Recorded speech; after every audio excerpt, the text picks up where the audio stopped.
Hey everyone, this is Red X Rain, and this is another episode of Let's Play Bill and Ted's excellent video game adventure for the NES. So last time we saved King Arthur from the ancient whoever they were. And I think with the next historical figure that we find, let's see who it is. Rembrandt. Well, we'll be traveling, as the phone number suggests, to the year 1927, or we can only assume. And we'll be going to the last new location of the game. There is more of this game to come, however, you end up replaying the same levels after a certain amount of time. But we'll get a change of scenery at least one last time. And right into the White Skull. And am I going to go into the other one? No, they were gentle this time. Didn't send me all the way back to the beginning. Still, Ted is not doing so good on his coins. And we're going to take the topmost path here. I don't know that I've ever actually said there's always that three-way fork in the Circuits of Time, and depending on which way you go in those forks, it will send you to different starting locations in each of the levels. So I chose the top because that puts me by the first bait, which is a pair of choppers, which is not the bait that we need for Rembrandt. But yes, there is a logic, I suppose, and a reason to... Oh, jeez. Okay, he got me. Actually, I think I needed to get cut in jail anyway, because... yeah, the second bait is just south of here, so I got caught on purpose. Don't think that was a accident.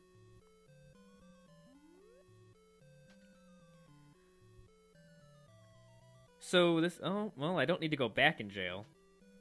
Thank you, buddy, but I like how it's the civilians that are trying to throw me in jail. The police don't seem to care so much. It is martial law here in the 1920s. Yep, see, there's another one. And there's a lot of people, so I'm just going to get rid of them all with the textbook there. Should probably switch over, actually, to the pudding. I don't want to use up all my textbooks. And we have our second bait over here. And it's the paint roller, which is the bait that we're looking for.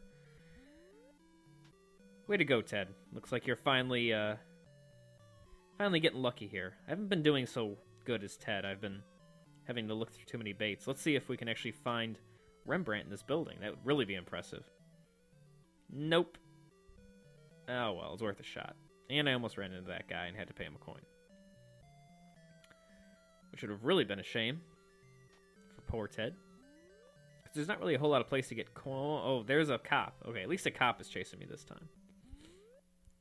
Although to me, and some of you might know better, but I get the feeling that this is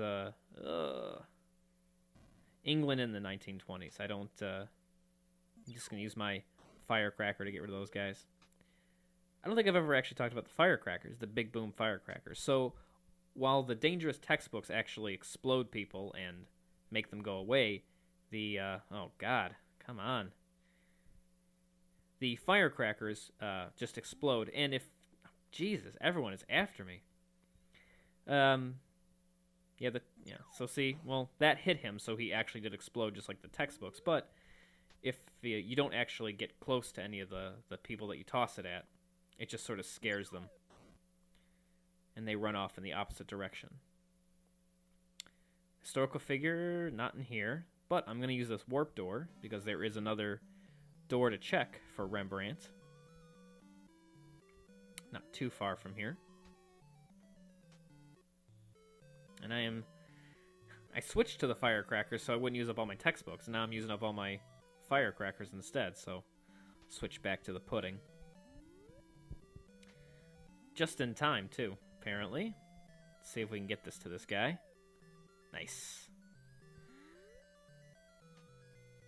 But as I was saying earlier, to me this looks more like England or something, because it looks like they're wearing bobby caps. They don't look like American police officers to me. But I don't know what American police officers are wearing in the 1920s. I feel like I should, but I don't. Yeah, and there's our buddy Rembrandt. Not too bad for a TED run. 2 baits and 3 locations looking for our historical figure.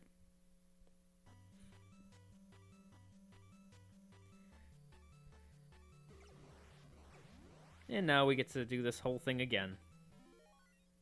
And hopefully we make it with 4, because if I get caught in one of those skull chains where they just keep taking one after the other, I am screwed. Oh god, like right here. Oh, I caught it.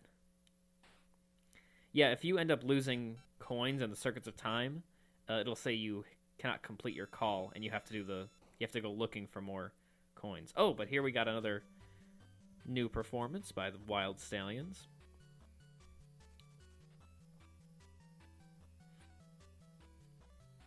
Sounds about the same, but we get a break from the monotony of the monochromatic color scheme, and we get that in the form of balloons.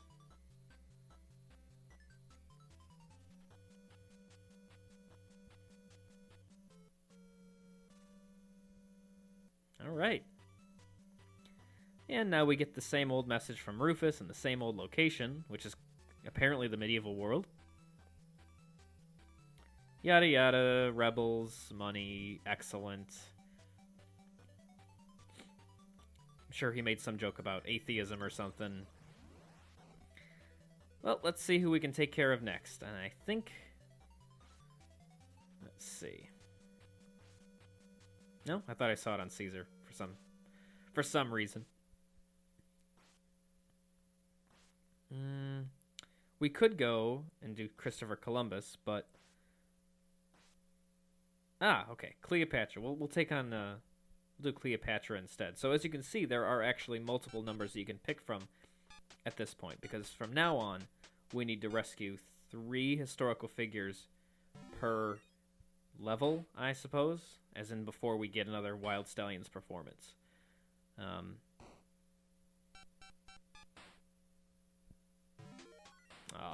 Oh, I hate when that happens. And now it's going to go in the white one, isn't it? Well, at least I can pull it out that way. Kind of a glitch. If you hover over it, the red circle will always pull the phone booth out, but that was terrible. Lost all those coins. So we're back in medieval world number 2, and I think I went the wrong way. This is the horse, isn't it? Yeah. I like to start by the river, but there is a bait over here that we can check anyway.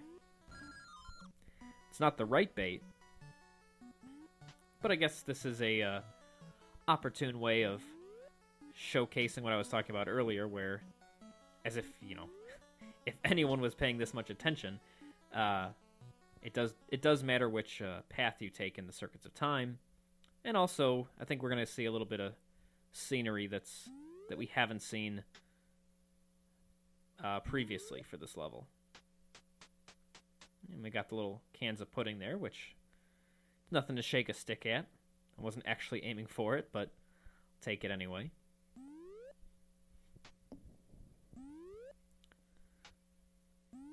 Oh, 2 guys chasing me, and I do not want to go to jail here. 3 guys. Well, this definitely calls for a highly dangerous textbook. Maybe if I start running out of things to say, I'll use the cassette tapes, because I don't think I've ever used them. I hardly ever do. I don't like them as items for avoiding getting caught in jail, or getting thrown in jail, that is. So this is the, oh jeez. This is the, I guess, south side of the castle. Very small.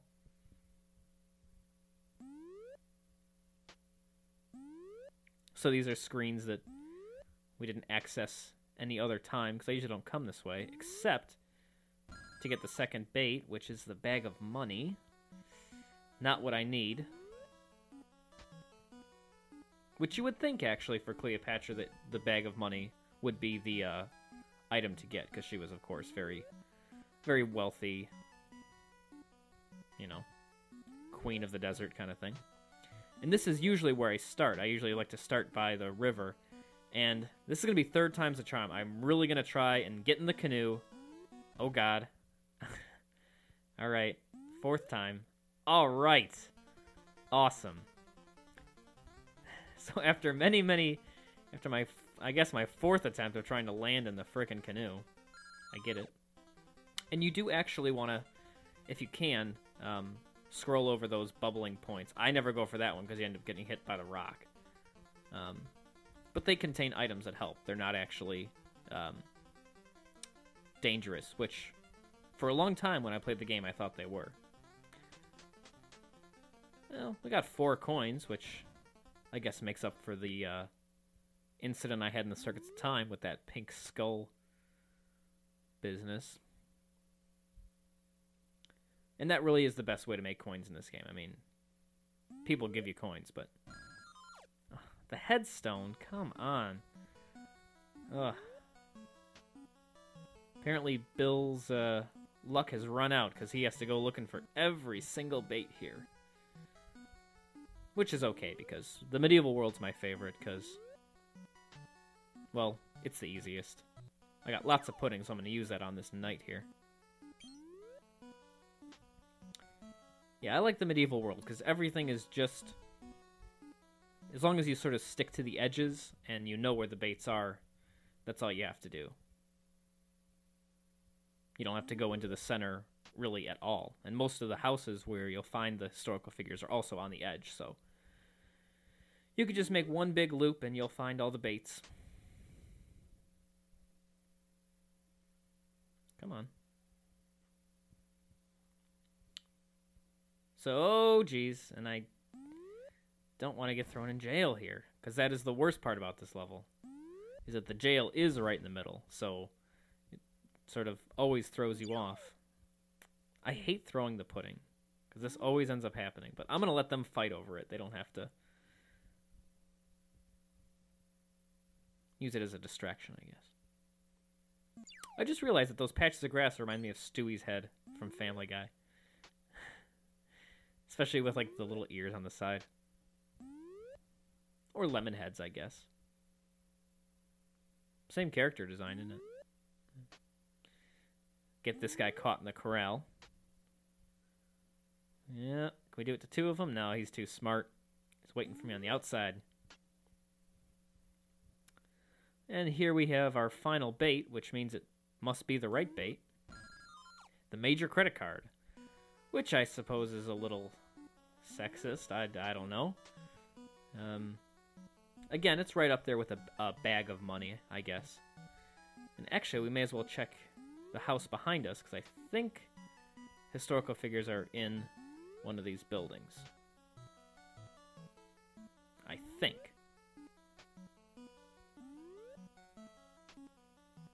Oh, apparently not. Is there another house down here that has... no? No. Oh, God, come on. Get him caught in the same corral. There we go. Yeah, I'd say Bill's luck is definitely wearing thin, because I think every other time I've been Bill, the first house I go in... oh, jeez. The first house... I'm going to run around Stewie's head. Well, that's not very good. Go, go, go! They all know I'm after Cleopatra. There we go. Well, we have a room to check in here in the castle. Maybe she's hanging out with the king. And she is! Alright. And let's make sure that I don't lose my concentration and accidentally give her the bag of money. There we go.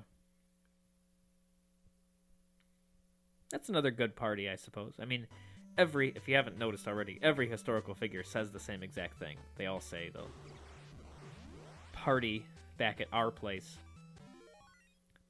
And certain ones are better than others. Elvis is a good one to party with. Marilyn Monroe was a good one. I suppose Cleopatra, although recent, I think recent findings have determined that she was not, by our standards, a very attractive woman. They found some coin with her looking all mannish. I don't know. Who am I to judge? Anyway, thanks for watching, and I will see you guys next time on Let's Play Bill and Ted's excellent video game adventure. Thanks for watching. Bye.